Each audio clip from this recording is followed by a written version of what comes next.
India adalah negeri dengan sejarah yang kaya dan penuh warna. Salah satu sejarah yang menarik untuk dibahas adalah sejarah proses penyebaran Islam yang dimulai sejak abad ke-7. The main influx of Islam into India comes during this time of the Umayyad period. So about 100 years after the Holy Prophet of Islam, there was a connection and a big, influence of Islam and particularly of the Sadat, the family of the Holy Prophet of Islam, who moved there and brought in their influence. Islam pertama kali masuk ke India melalui pedagang Arab yang membawa dagangan seperti rempah-rempah, sutra, dan kain. Mereka membawa nilai-nilai Islam ke pesisir barat India, yaitu Kerala yang menjadi pusat perdagangan internasional kala itu. Bukti awal dari penyebaran ini adalah Masjid Cheraman Juma di Kerala yang dibangun sekitar abad ke-7. Masjid ini menjadi simbol awal akulturasi Islam dengan budaya lokal. Selain melewati jalur perdagangan, Islam juga masuk melewati jalur penaklukan. Pada abad ke-8, Muhammad bin Qasim, seorang jenderal dinasti Umayyah, menaklukkan wilayah Sindh. Kesultanan Delhi adalah sebuah kerajaan yang terletak di Delhi dan memerintah selama 320 tahun, dari tahun 1206 hingga 1526. Setelah invasi dinasti Ghurid ke Asia Selatan, 5 dinasti berturut-turut memerintah Kesultanan Delhi. Kesultanan ini menguasai wilayah yang kini menjadi India, Pakistan, Bangladesh, dan sebagian Nepal. Kesultanan Delhi menganut sistem pemerintahan di mana kedudukan sultan yang berkuasa sangat kuat.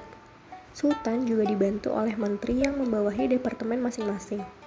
Departemen yang ada saat itu adalah Departemen Hukum, Agama, Militer, Intelijen, dan Keuangan. Para sultan seperti Qutb-ud-din Aibak dan Alauddin Khilji memperluas kekuasaan Islam sambil membangun masjid dan madrasah.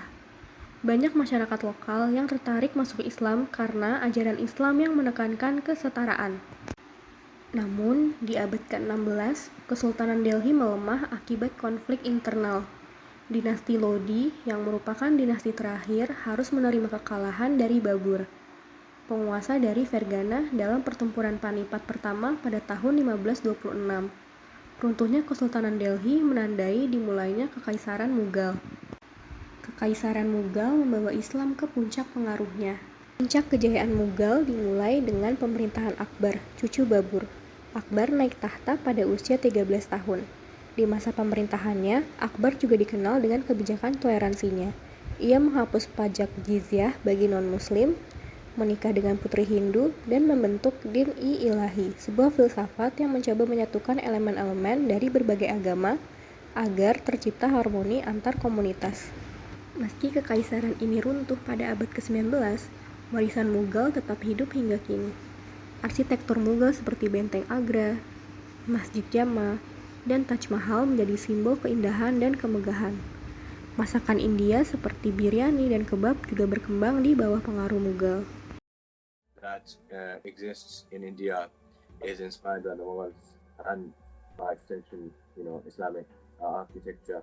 The cuisine that exists is, most of the food that we have today in India, or that's considered Indian food, goes back somewhere or another to the Mughals. Language, so the Mughals bring Farsi as their language, as the official language of the court, to India and develop Urdu as a language. Selain melalui kekuasaan, Islam juga menyebar lewat para sufi, yaitu tokoh spiritual yang menyebarkan Islam dengan pendekatan cinta, kasih, perdamaian, dan toleransi.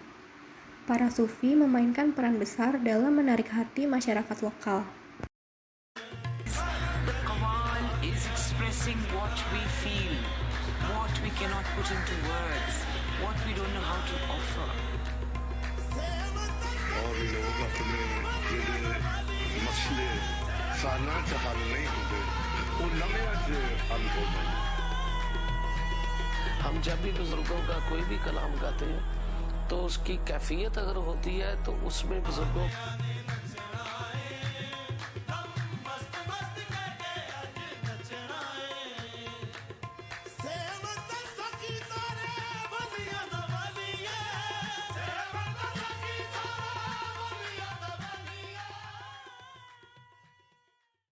The national flag, the saffron, white and green tricolour, was publicly unfurled. For the rest, it was crowds, crowds, crowds, all rejoicing over the birth of the Dominion of India. Namun, perjalanan Islam di India juga tak lepas dari konflik. Setelah kemerdekaan pada 1947, partisi India memicu kerusuhan antara komunitas Hindu dan Muslim. All the leaders of independence, whether it's Jinnah or Gandhi or Nehru or Patel, are all equally responsible for aiding the communal idea, the idea of Hindus and Muslims being separate community. 1947 comes, it leads to the biggest mass migration of human beings in the 20th century. 1 million people move from either side of the border to the other side, and violence ensues, which is indiscriminate. Di era modern, konflik agama India menjadi lebih kompleks, terutama setelah Narendra Modi dari Partai Bharatiya Janata atau BJP menjabat sebagai Perdana Menteri di tahun 2014.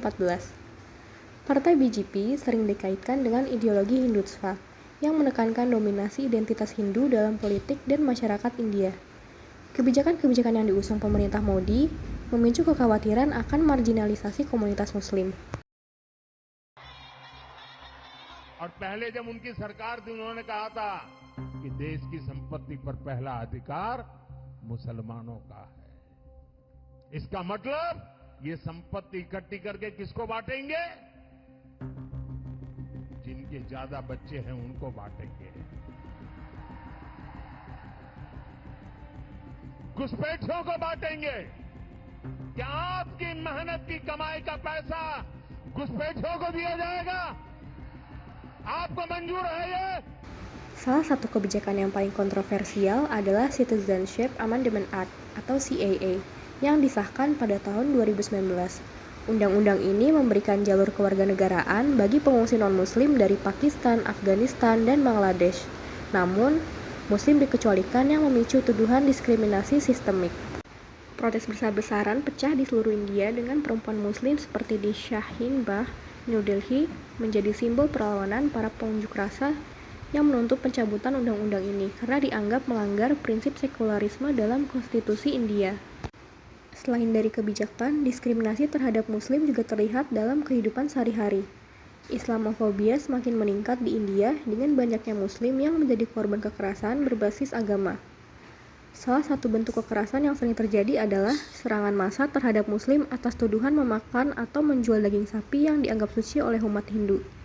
Lalu di bidang pendidikan, pelarangan jilbab di sekolah-sekolah menjadi isu besar yang memicu protes dari siswa muslim yang merasa hak mereka untuk mengekspresikan identitas agama telah dirampas.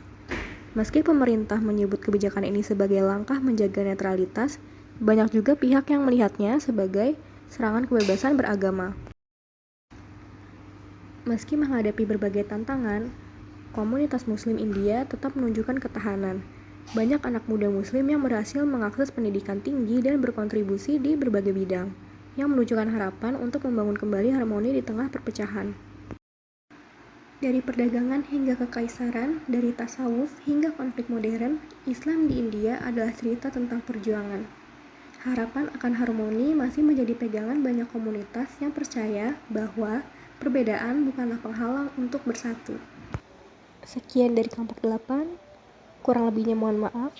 Terima kasih sudah menonton.